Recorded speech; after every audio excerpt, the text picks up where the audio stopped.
If you get nervous or have anxiety while using power tools, let's talk about a few tips to help you overcome those worries so that you can be more confident and less anxious in the shop. Confidence with any power tool is directly related to the amount of time you spend using that tool. And the only way to reduce your anxiety and build confidence is to spend more time with that tool. And I know how that sounds, especially after you're already so nervous about using power tools. So let's look at 5 tips to help you change all that nervous energy into confident action. Tip number 1 is to understand and know the difference between respecting a tool and fearing a tool. Respect is a healthy caution for knowing what the tool is capable of and what the tool is not capable of. Respect should lead to things like guidelines, safety parameters, and an overall understanding of that tool's function and design. Fear, on the other hand, is derived from the lack of knowledge through minimal experience, which leads to a carelessness towards the tool's main purpose and design. Fear also leads to poor decision making, which ultimately leads to injury. And that's what we fear the most, right? It's not that we're going to make a mistake and ruin a project. Yes, that would be bad, but our biggest concern is that we're going to hurt ourselves or others around us. And that leads us to tip number 2, which is to read and understand all the manuals that come with each power tool. Manuals are written for a reason. Many of us think that reason is for safety guidelines only, but it does so much more than that. It explains the tool's main functions, it shows the best operational techniques, and it sometimes talks about tool accessories.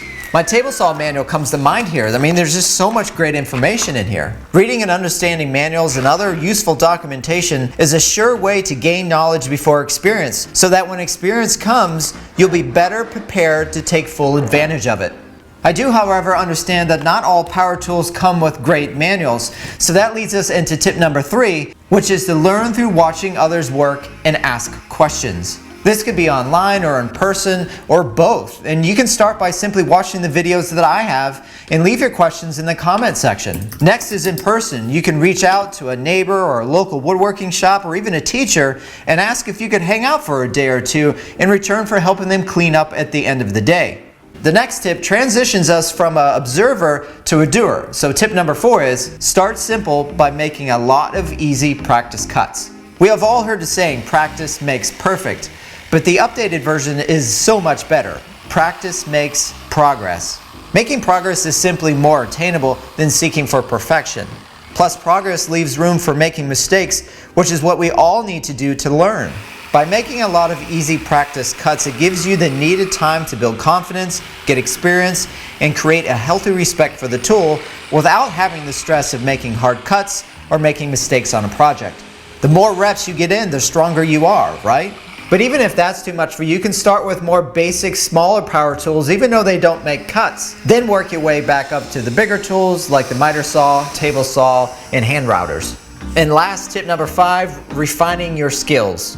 With some practice now under your belt, you will soon get to the point where you'll feel and hear warning signs or sounds coming from the tool. For instance, if you apply too much pressure in a certain direction or feed the material through not quite straight enough, the tool will change pitch, giving you a clear signal that you need to change something before potential danger happens. It's through this feedback loop where you begin to get more comfortable and confident to move forward to the next level, whatever that level is for you.